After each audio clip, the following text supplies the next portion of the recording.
Well, good morning, and thank you for taking this time this morning to talk with me.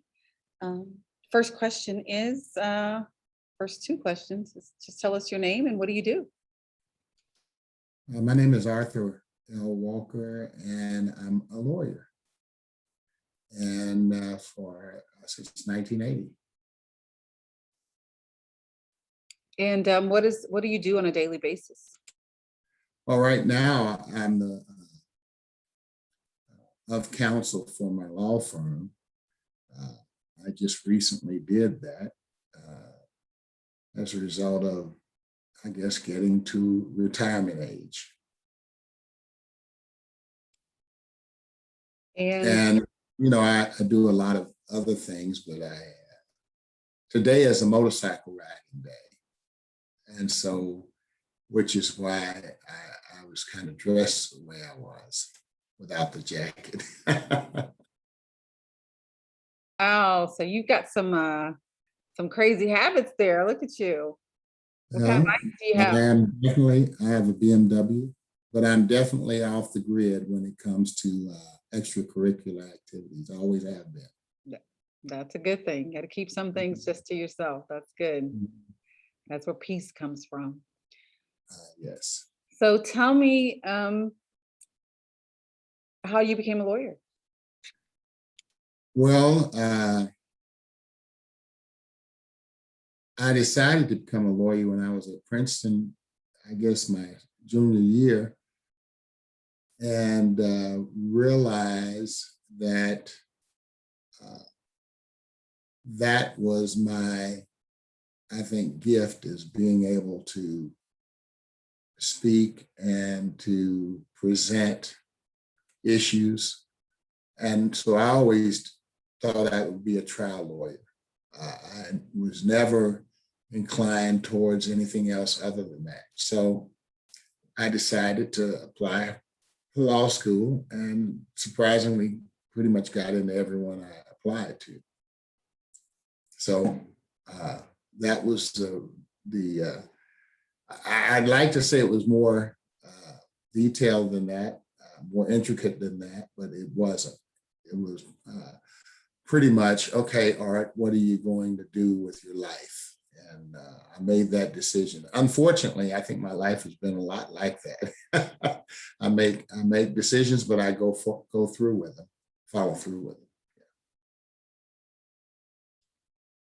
Well, that says a lot. Well, so you obviously went to a prestigious university. What was that decision like? And is that like a family thing? How did you end up at Princeton? No, the family thing was going to college. Both my parents went to Langston University in Oklahoma, a historically Black university. But I had some opportunities because I was a fairly decent athlete and decent student, and I had the opportunity to go to several schools, either to play football, and I just decided to take the most challenging, and that was Princeton. Uh, and It was a good decision. I learned a lot about how to move forward despite adversity at Princeton. Although Princeton was a great place, I mean, in retrospect, it was probably the best place I could have gone. Uh, they don't have football scholarships. You have a combination of grant, aid, and scholarship in the Ivy League. And so academics were the focus. And I needed that because, being from Texas, football was the focus. And you got tons of accolades for playing football, to the point that it was, I guess, kind of ridiculous. And so I opted to uh, de emphasize football on my agenda, on my plan. And it turned out to be a good decision, even though I really enjoyed playing football. But it was great to excel at the academics at Princeton. Where were you born and raised? I was born in Claremont, Oklahoma, but I was raised uh, several places. My father was a YMCA man, and so I lived in Dallas. I was born in Claremont, Oklahoma. My father was in the service at that time in Texas. And then we moved to Dallas, and then from Dallas to Prairie View. My father ran the student union at Prairie View A&M. It was a new student union at that time.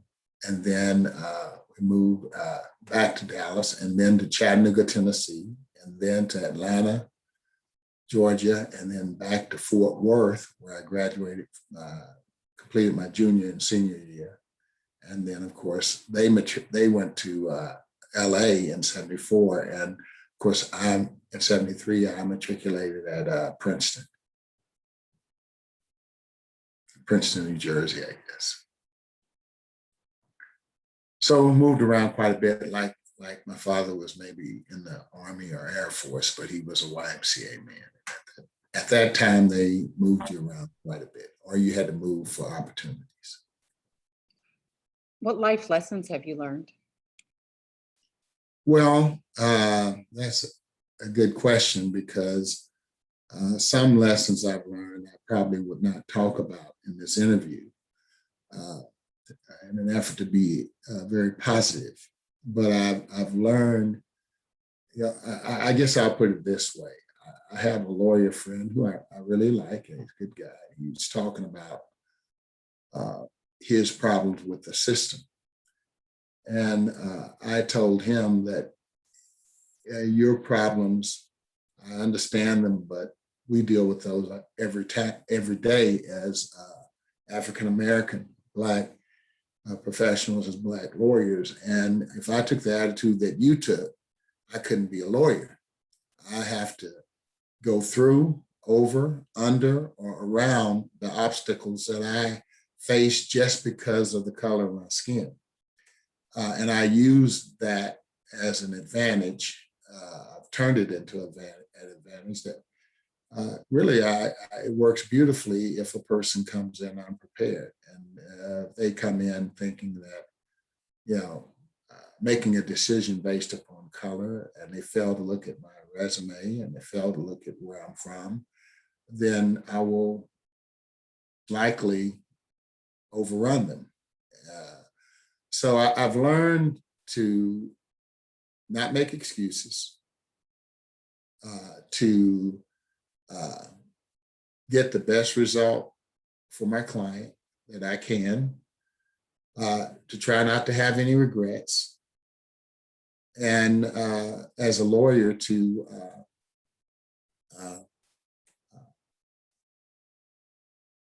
never let them see you shaking or worried, to put your best foot forward at all times. And so far it's worked. Now it can create all kinds of issues. It can lead to heart attacks. It can lead to family issues. It can lead to everything else, because you are internalizing that stress and pressure. But it's our lot. It's what we have to deal with. And we all of us become comfortable with it. So describe your experience being a Black man, a Black lawyer, Black male lawyer. Well, it's not unlike the experiences of being a Black male executive in a corporation. It may be more intense in some ways, because as an entrepreneur, a person who is running a firm, you are subjected to a lot of prejudgment, outright racism. Example, a judge who sees I'm at the dice with my paralegal, who is a young, slightly younger white female, and the whole time he's addressing her. and because during my time as a lawyer, I've represented a lot of cities around the Dallas area and the Austin area and San Antonio area. And I've often had judges mistake me for the paralegal. So, that type of thing, low expectations, but you can't let those bother you. I mean, I've dealt with that. I dealt with that at Princeton. I wasn't from a prep school. I didn't go to Northfield, Mount Hermon. I didn't go to Exeter or Andover. I was from Fort Worth Public Schools. And I will tell you, the first semester I made 2 C's and 2 C minuses and 2 D's. Yeah, and I remember being called in by the counselor and her saying, "Well, you might want to go to a smaller school in Texas." And I asked her, what do I have to do to never see you again? She said, she got upset, and she said, you just need to make better grades. And I graduated with honors. So my father said, you aim for the stars. If you fall among the clouds, you're still on high ground. He did that. My father grew up in an orphanage in Taft, Oklahoma. He and his 2 other siblings, male siblings, right after the Depression, right during the Depression, were dropped off there by his mother. And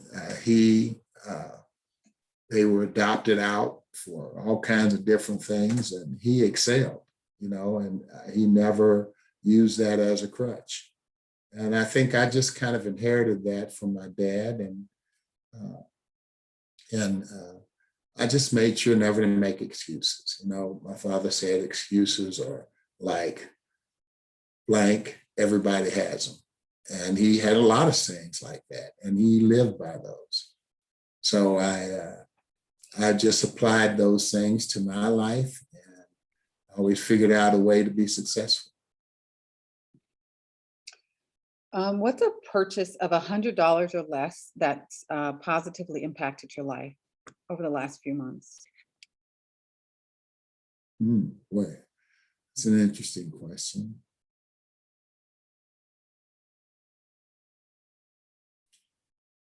Well, actually, you're going to get the answer that you asked. I mean, you asked for this. So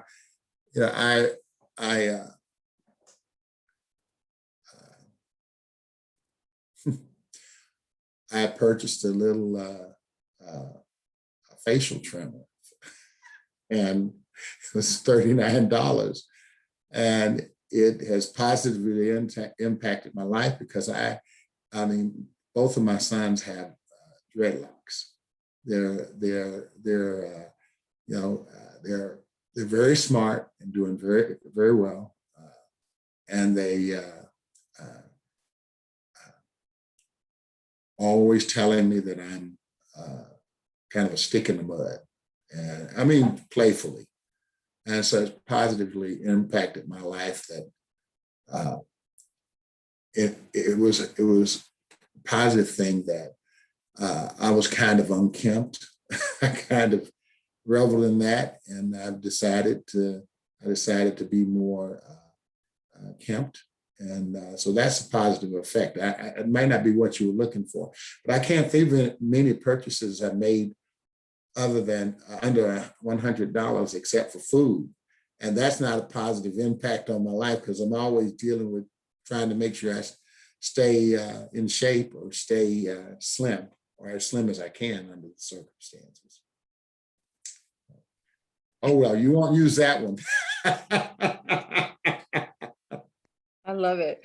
So the light is kind of changing. Is it possible to that is interesting. I think it's when I move. Yeah, it's light from the window, but is it possible to I don't know, your computer, is it a laptop or a desktop?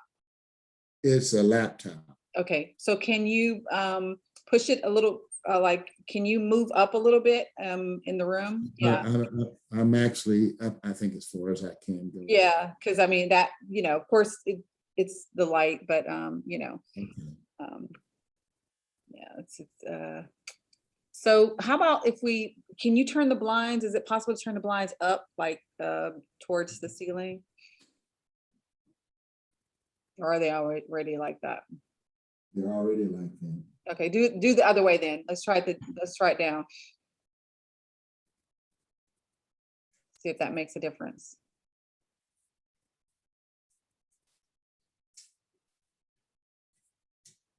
I think it does.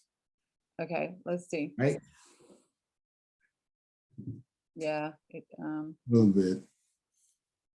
You want them up or down? ugh.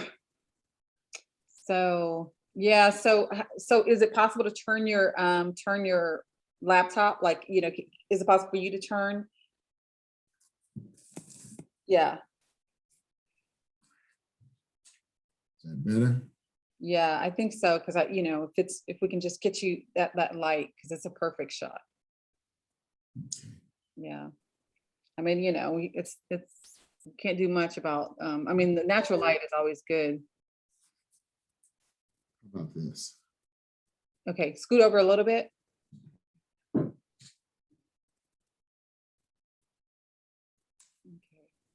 All right. So we're gonna try that one. And it's been good so far. I think in the times that you've been talking, I've been watching it. So if it is, I mean, like that with your dad, I like what you said about your dad. And I think there was like um a little um change in the color. I think you said your dad was he started off in an orphanage or something like that. Right. So if you could just kind of say that part, or just kind of talk about that part again, that way we'll at least have a good clear, just in case. I mean, I thought it was a great segue into where your journey started and where you ended up. Well, my dad was a hero of mine, my hero, because he never made excuses. He was always positive, and that, with the history of having begun most of his life in an orphanage in Taft, Oklahoma, and he at that time, I don't think orphanages were very great, and these kids were adopted out and then returned after they did the planting, or after they did the harvesting, or after they did some work that needed to be done. And but my dad, he left when he was 13 or 14 years old, and had people who believed in him.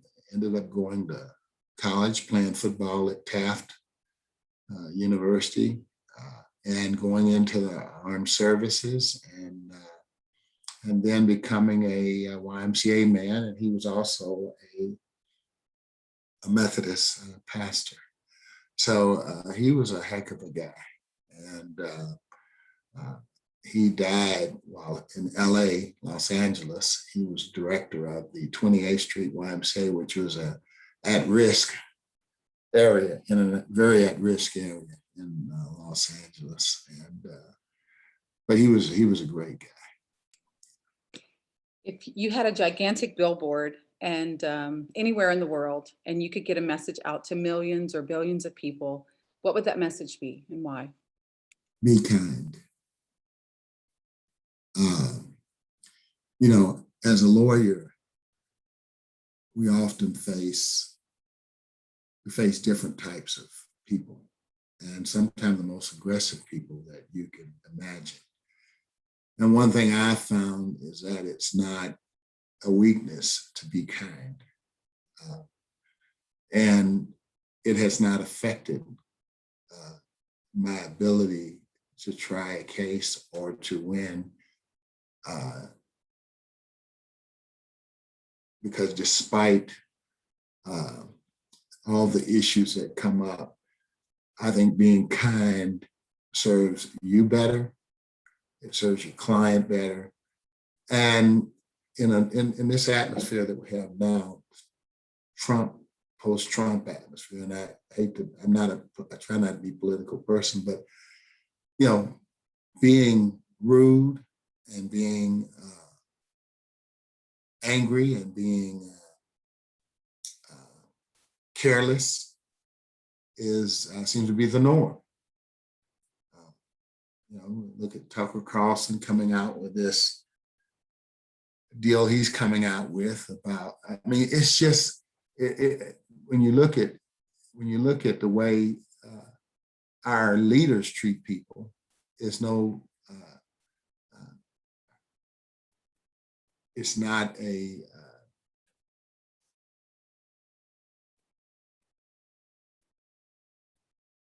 It's not a riddle, or you can understand why people are acting the way they're acting today. The Karens and the people out there who, the guy who hit this flight attendant because he didn't want to wear a mask. I mean, this. So for me, being a Christian and trying to live that lifestyle as best I can, being kind and considerate. That seems simple, but I think that's important. What is one of the best or most worthwhile investments you've ever made? And it could be anything, it doesn't have to be financial.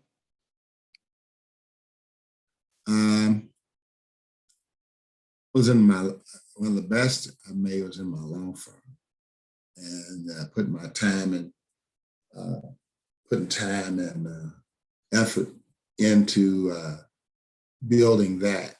And it's had its ups and downs, but I think it was a very worthwhile pursuit. I've met a lot of people, and I've served a lot of people, and I made some money doing it, and so it's been worthwhile. I think that's what I would. And the service in my church, which is interrupted due to COVID. I sing in the choir. I think I have a pretty, actually a good tenor voice. And so singing with the Wesley United Methodist Church Choir has always been a very worthwhile investment for me.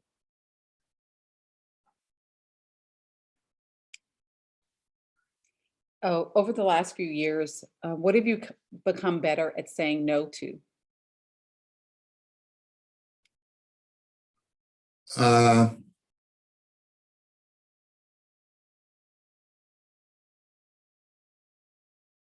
Saying no to negative people, and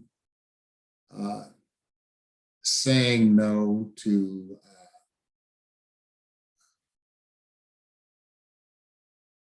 situations that are based purely on money, monetary return.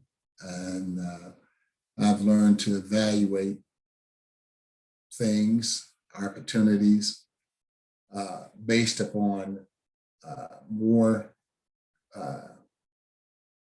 issues than how much money I'm going to make. And so money has become less important to me. So saying no to opportunities to make money just because I can make money I've just learned that there are more important things. Family and friends are more important than money. And we hear that so much it's cliche, but it's absolutely true, especially as I've gotten older, it's so much more important. What's an unusual habit or an absurd thing that you love? I just came back from Kansas on my motorcycle. I rode my motorcycle to Parsons, Kansas, where I've got some relatives, and I rode it back. And I don't know many people that will do that. Also, one of the things I do that's kind of absurd to a lot of people is I I have a bass boat and I fish. And but see, those are two things: riding a motorcycle and fishing are two things that will allow you to take your mind off of other things and concentrate on that activity. Uh, Also, the most absurd is that I love singing karaoke and I'm good at it. And so I sing probably 2 or 3 times a week. I don't drink, but I sing in these bars, karaoke bars, and I, and I'll even sing a good gospel song in the karaoke bars, and it's well received. So that's probably the most absurd desk thing that I do, singing karaoke. I don't think anybody would look at me as a trial lawyer and think he loves singing karaoke, but I do. And I'll sing it anywhere. I look for a karaoke bar. Just came back from Italy and I look for karaoke bars there. Well, in Asia, they love karaoke. So, They do. I've never been to Asia, but I've sung karaoke in Greece. That's the first place I sung karaoke was in Falyaraki, Rhodos, Greece. And got a standing ovation. So it sent me on this about a 25-year karaoke. Oh my gosh. I'm going to have to tell, you talk to Dr. Alvin. I'm going to have to, he's new to Austin. I'm going to have to get you to take him out to one of those karaoke spots.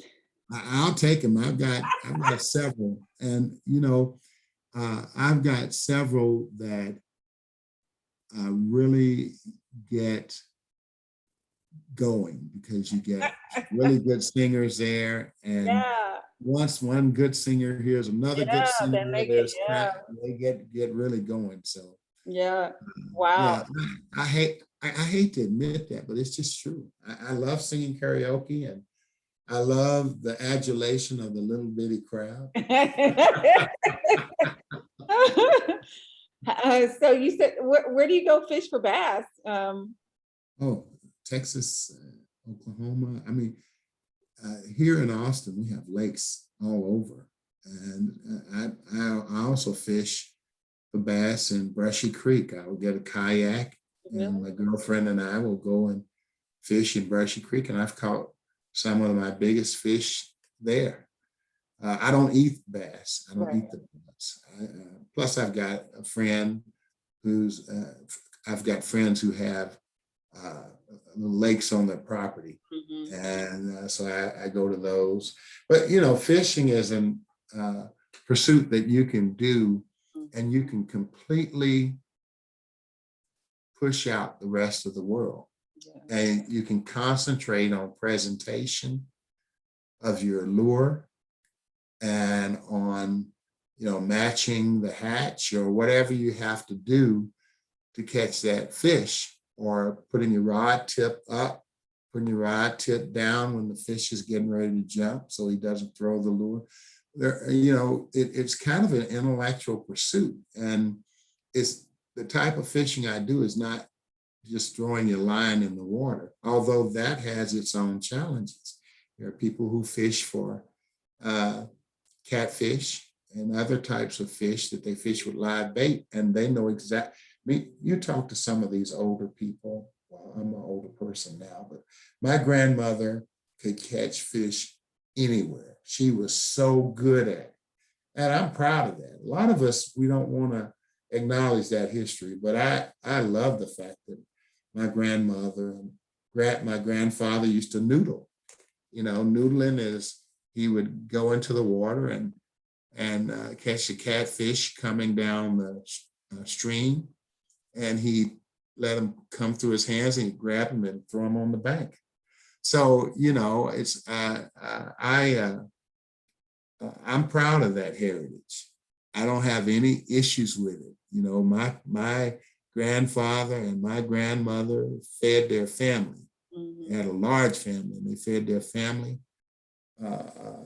partly on fishing. And so I'm okay with that, and I love fishing. Yeah, my mom and my aunts still fish. Oh my God, they're from Alabama. Or we're from Oh, Alabama. shoot. Yeah, Alabama people know how to fish, let me tell you. They go every week. My aunts go every week. Yeah, you just whatever the day. If they're not at home, they're on the bank.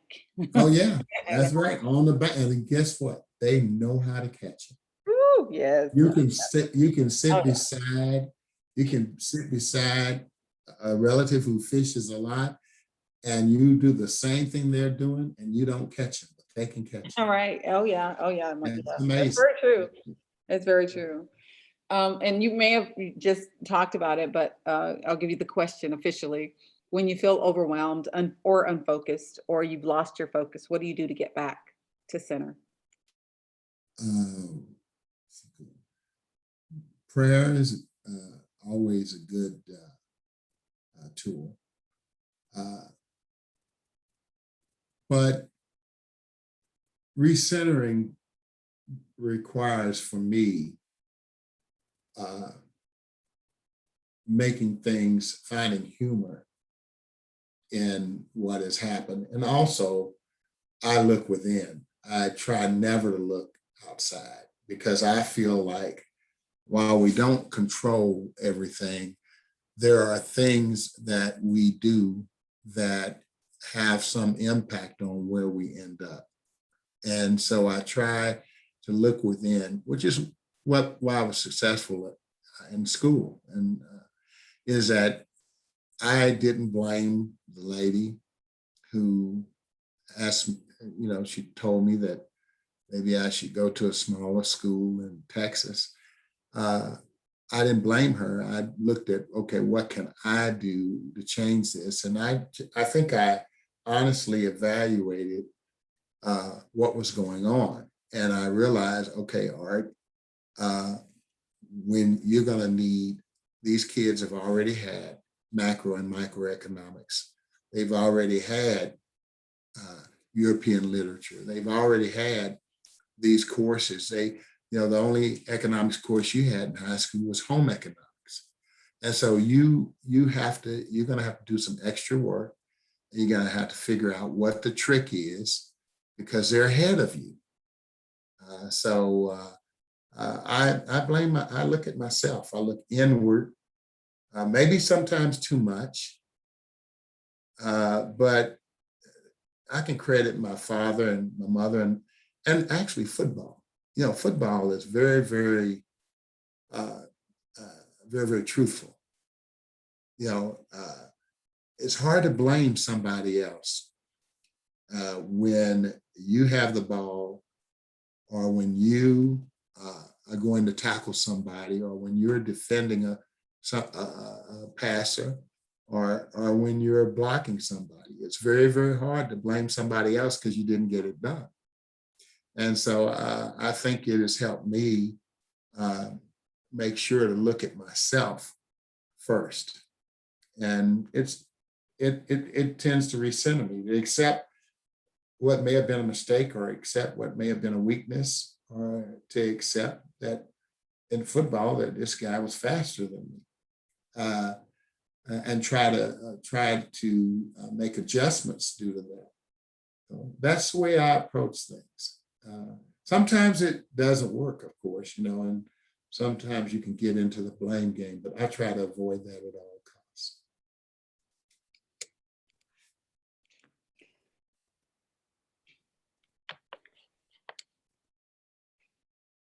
How has a challenge, did we talk about that one? A failure or a parent failure set you up for later success? Oh, no, we didn't. Well, my dad used to tell me that don't be afraid to fail. So as a trial lawyer, failure is just as important as success. Failures, in fact, any trial that you try is riddled with some failures. The question is this failure in the battle or in the war, which is a whole trial? There are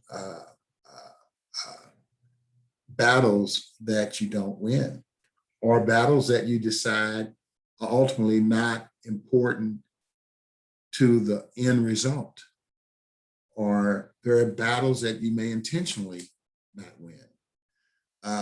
So I've learned that most people who approach situations are afraid of failure. And then there are people, I'm afraid of failure, but failure, the prospect of failure doesn't paralyze me. And in fact, I'm gonna go ahead, even though I may have a sick stomach. You know, that's something that football teaches you. I mean, every morning before a game, I couldn't eat. I couldn't, they had pancakes and sausage and ham and everything you wanted to eat at training table the morning before a game. I couldn't eat it because my stomach was roiling too much, but it didn't stop me. Yeah, I still wanted to be on the kickoff team or the kickoff return team because I wanted to get in the first activity, the first hit. I wanted to be part of the first activity in the game because I just learned not to be afraid of failure. Not to let the fear of failure paralyze you, because we all have our fears, but should let them motivate you rather than paralyze you. And I think that's important because I've recently learned some things about myself that I've had to accept, and one of them is that I'm ADD. And so I take Ritalin periodically, and it's solved a riddle in my life, but I've still been able to achieve despite that. And so we all have our issues, right? We all do. I just don't want one of my issues to be dishonesty, to be lack of integrity or character. We can work with, I've been able to work with the ADD many years. I've broken a lot of pencils and made a lot of adjustments when I didn't even know I had it, like going to the professor and saying, my name begins with a W. I have to sit in the back of the lecture room. Can I put a desk up front? So right in front, so I can take good notes and keep focused. Because when I sit in the back, my mind wanders. I'm looking out of the windows and not paying attention. So I've learned how to schedule myself and accommodate this malady that I have. And I've accommodated it extremely well. I learned I couldn't study with other people. I had to, and I had to study when my capture rate, absorption rate was best, which was usually between 4 and 8:30, 8 in the morning. I couldn't study at night after football practice. I had to study early in the morning when I was getting things, so to speak. And it's the same thing since I've been a lawyer. There are certain times when I look at a page and it's just garbage. I can't discern what it's saying. So I have to look at it when my ability to discern and interpret is at its height. And I've learned that when I do that, I move much quicker than a lot of people. I absorb more quicker. And so I've developed some tools for dealing with ADD when I didn't even know I had it. So. What's your superpower?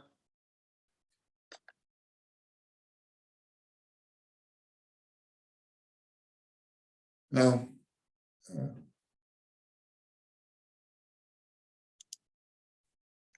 let me put it this way. I think my superpower is the ability to get it.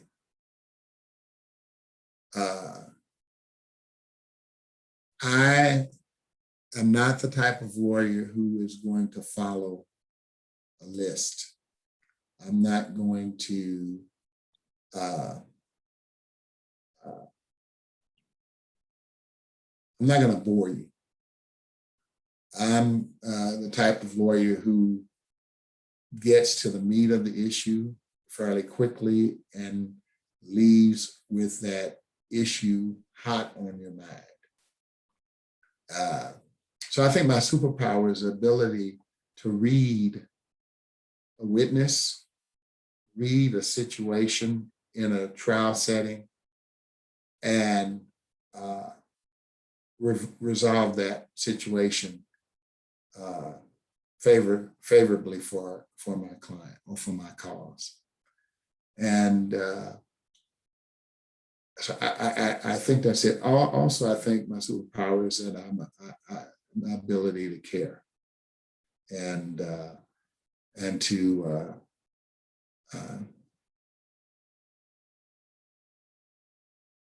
be empathetic with others. In fact, sometimes I think I'm too empathetic. But yeah, I think so.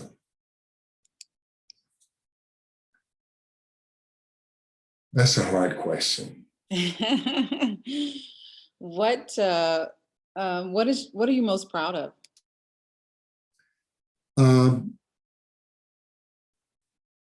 I'm proud of my kids and my grandkids.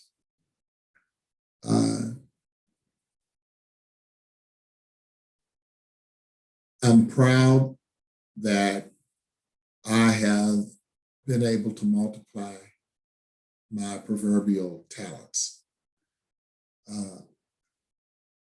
I think the lesson of that parable is not whether you had the most talents, it's what you did with the ones that you had or you were given.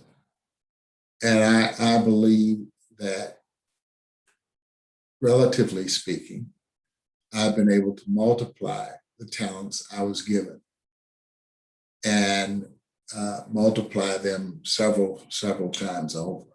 Because I really don't see myself as being any different from anybody else. In fact, I know I'm not. But I know that I had a dogged determination. I always had a dogged determination to make sure that I leave this place with more than I came in with.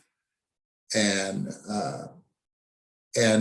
I feel satisfied that, I was a kid living on Barber Street, Dallas, Texas, in a house with no air conditioning. And, I was a little cowboy. I rode my cousin's horses and went to Camp Pinkston in Dallas, Texas, black YMCA camp. And a lot of kids didn't make it beyond that start. And with the help of my mother and father and my particularly my aunt Daisy, who is a heck of an entrepreneur in South Dallas.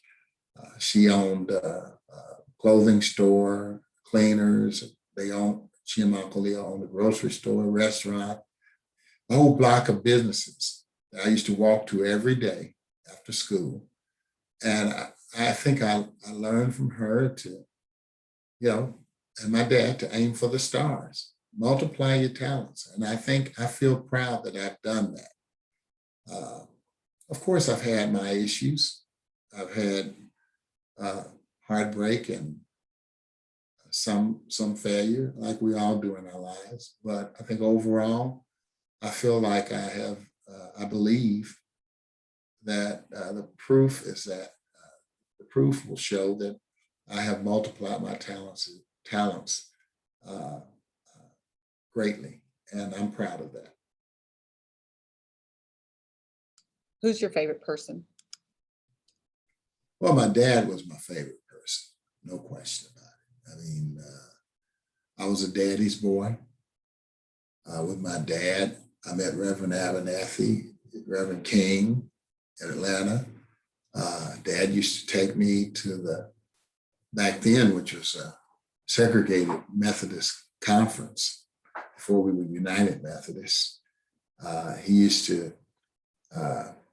and I was introduced to, my dad was the only Black member of the quarterback club for the Dallas Cowboys back in the early 60s. And when I met Tom Landry, I have great memories of meeting him because he said, no matter what anybody tells you, you look like you're going to be a football player, but you need to make sure that you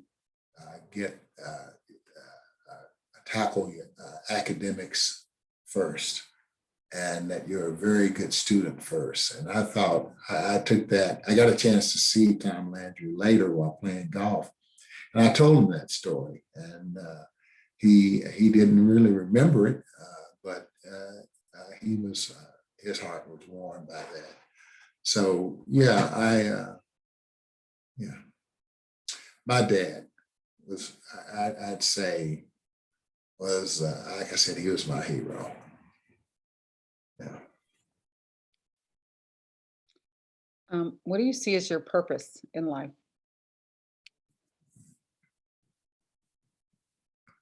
My purpose in life is to strive to be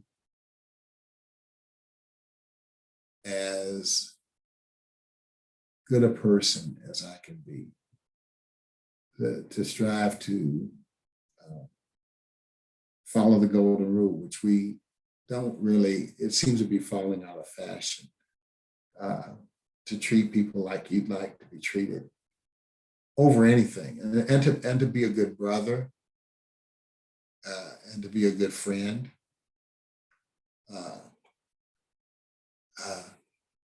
and to be a good lawyer. Although that period in my life is starting to slip away as I get older and because I've had health issues. But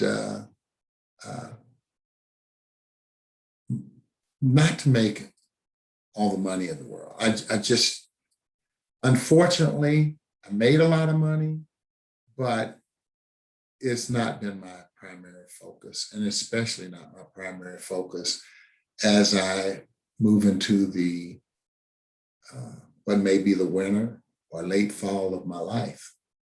And I would rather people say, yeah, Art was a good guy. He cared about other people and did his best to be a friend. So I would rather that be said than he was this,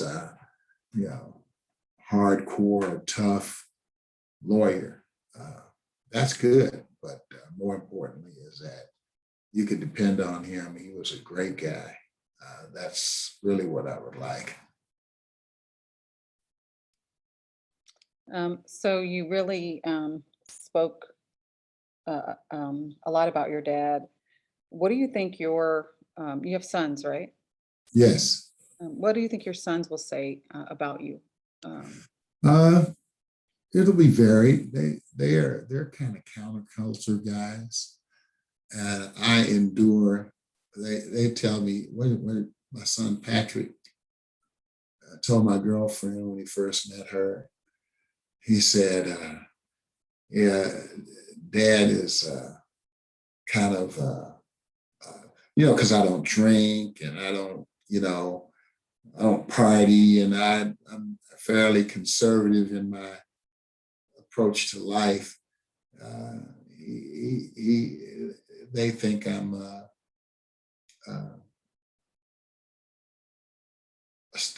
what do you call it, a stick in the mud or whatever. But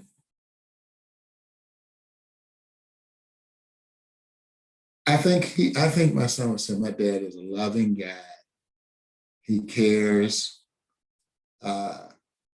He doesn't always get it right, In fact, he doesn't get it right a lot of the time because he was raised in a strict household.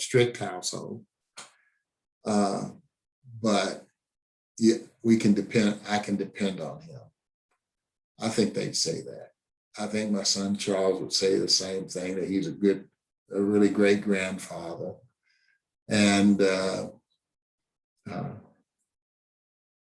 he may have made some mistakes. He made some mistakes, at least from his perspective. And but he loves us, and I think that's what they'd say.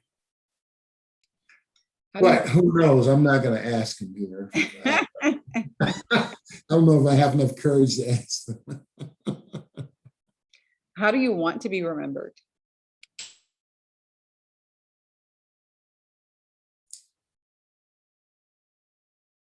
As a man who had feet of clay and who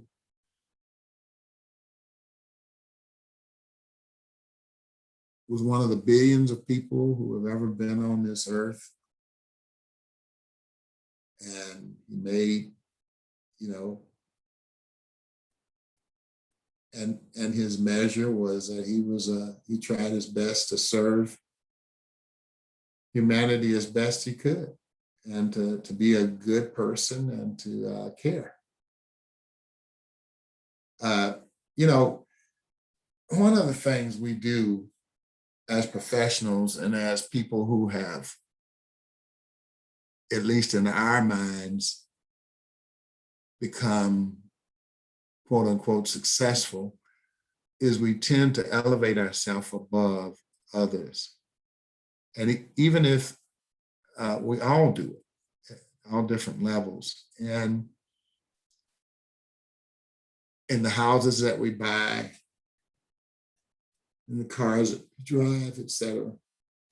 And we're all victims of that. But that really is the measure of who we are.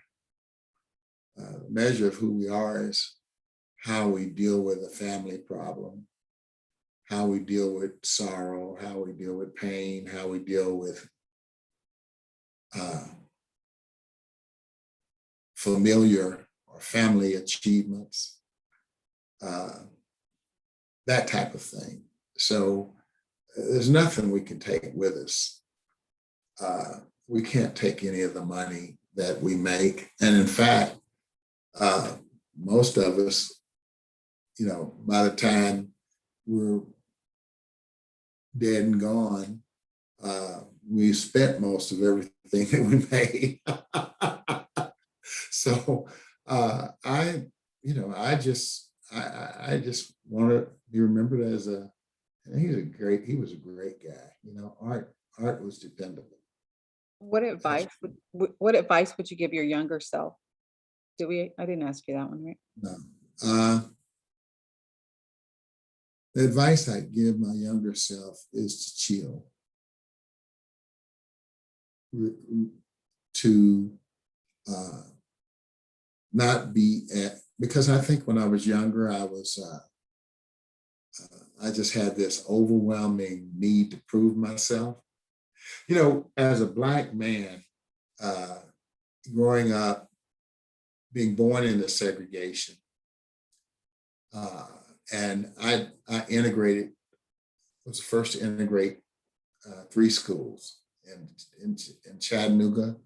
I integrated it at middle school, moved to Atlanta, integrated.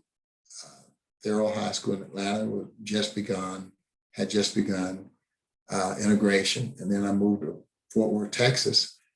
And Texas, being the state that it is, didn't start really implementing this 1964 Civil Rights Act until 1971. And of course, I arrived in Fort Worth then to integrate that school, Western Hills High School.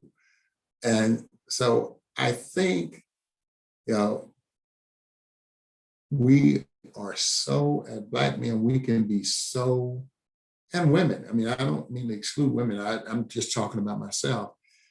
We can be so on fire to achieve, that we can not enjoy life.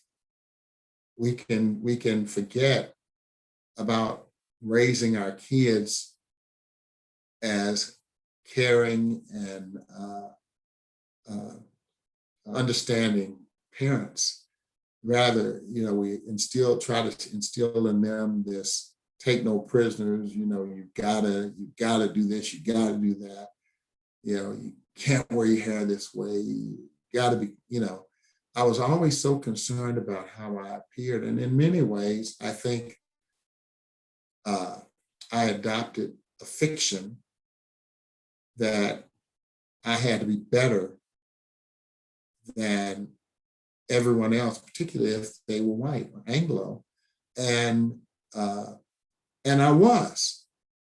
That was a fiction. But it was a fiction that served me well, but ultimately didn't lead to any happiness. I missed many opportunities at Princeton to get to know people that were really good people because I kept them at arm's length because they were Anglo.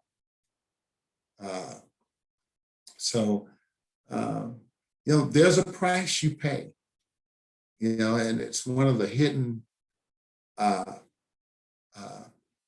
effects of racism and prejudice that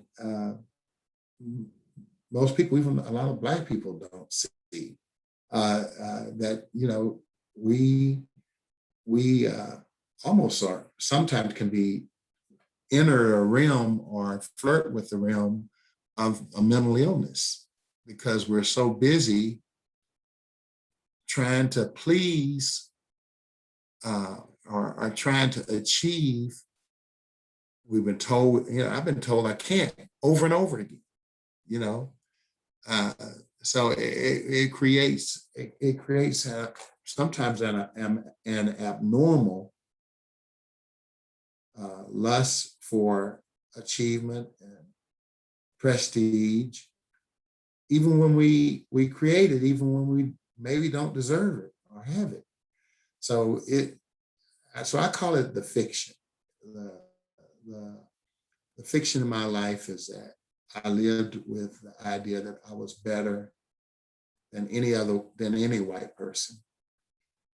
It wasn't true, but it had some positive results. But the negative result is a realization that I'm just a normal person like anybody else, and having to come to grips with that reality.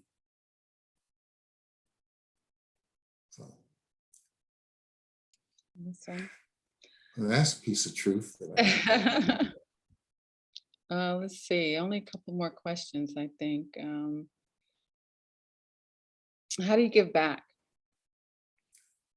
Well, one of the best ways is to attend your local religious institution because there's so much needed there. But I think the best way to give back is just in your everyday behavior. I saw an article yesterday about something that's been really hitting the internet, going viral on the internet, and that is a video of a person just saying positive things to people. Or you look great in that dress, or you are your hair is really beautiful. I think about just what would have helped me as a young Black man would have been some teacher, or especially during integration, saying, "Oh, Art, you are such a handsome guy. Oh, Art, who got you those pants?" Or, "Those shoes are so nice." Or, "I love your smile." We didn't get that. In integration, we were told, when I first integrated junior high school, middle school, we were met at the door by people carrying Nazi memorabilia. This is in Chattanooga, Tennessee. Nazi symbols, and we're being told we look like apes. We were told that we weren't wanted. We need to go back to Africa. I mean, the whole gambit of things, and we were always treated like we were not good enough or as good as the white kids. And so that has to have a really horrible effect on kids. And I guess that's why I created that fiction. I created that fiction. I believe that fiction. And I have other friends who had that same fiction. You know, they decided that, hey, I'm better than everybody. I'm better than them. And that's not positive either, but it worked, you know. So, yeah, there we go. What's Did your I answer the question? Yes, you did. Okay. What's your favorite book or book you'd recommend?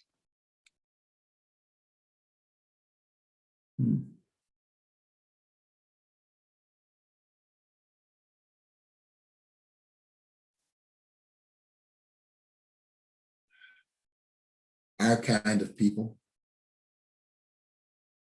Our Kind of People is a book written by a guy who went to Princeton after I did.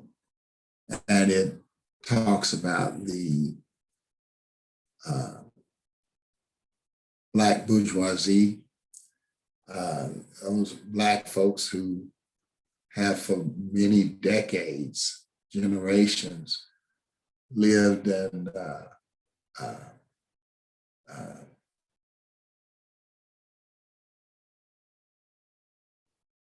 New England and lived in very wealthy people who've been wealthy for generations. I think that's a reality check for us to realize that despite what's so many of our experiences, that there have been Black folks who have been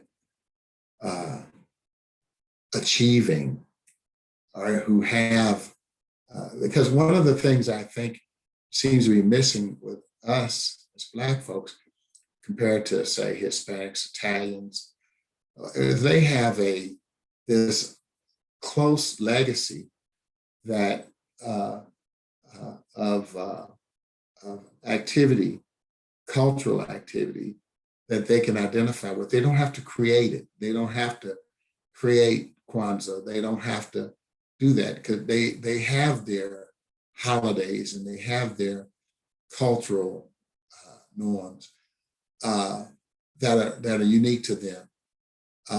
So when it's easy sometimes to look at us and say we all have this legacy of servitude, slavery.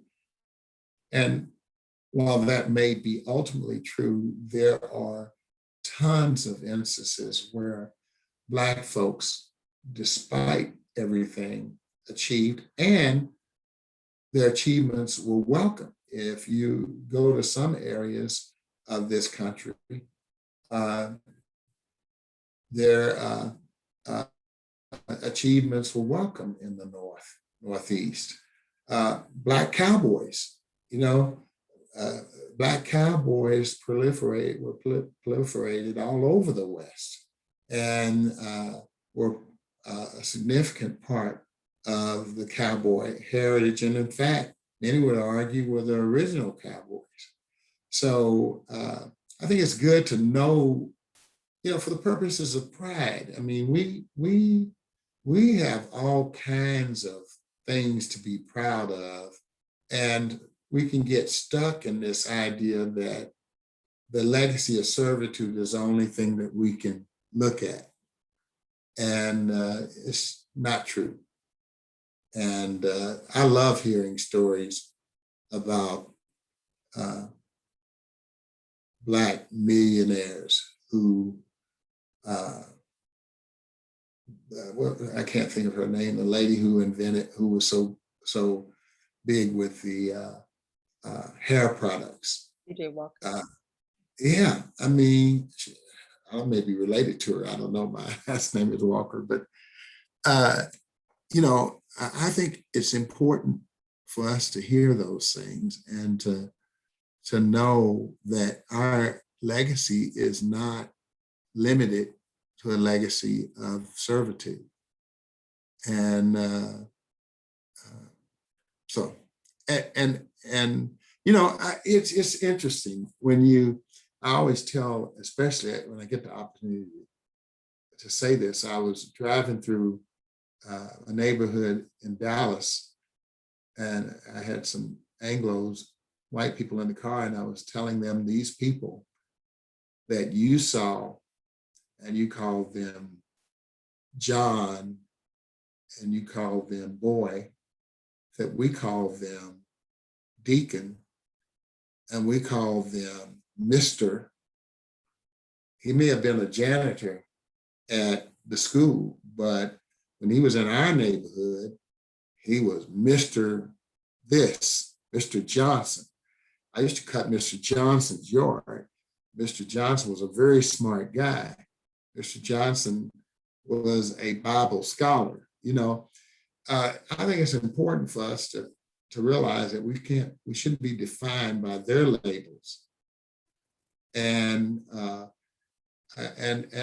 to realize that we have a rich tapestry that's our legacy, that is a legacy for us, that's not defined by how the white folks or other folks label us, our ancestors. So I don't know how. I think that's significant. I think it would help. Well, my last question, it's what does it mean to be chosen as one of our top 10 super lawyers for 2021? Well, I don't feel like I am, frankly. I just feel like I've worked hard, and like I said, tried to multiply my talents. It's an honor, and I've learned to accept honors. I've always had a hard time accepting those things. So I accept the honor, but with the caveat that I'm just a person out here who's striving to do the best with God's gifts that he or she has given me. And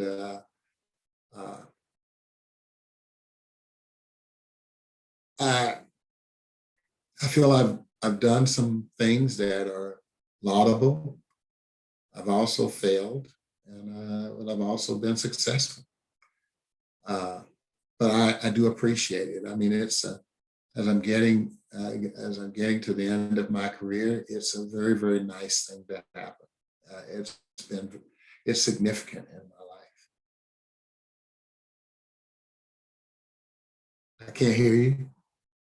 Did you share Oh, what you want? I always ask God, what do you want to be remembered? How do you want to be remembered? Did you answer that one? yes. Okay, good. Yeah. This is my third interview this morning. So Get it? it's well, like I said, that was my last question. Is there anything Okay. else you'd like to share? No, actually, I'm just humbled by it, and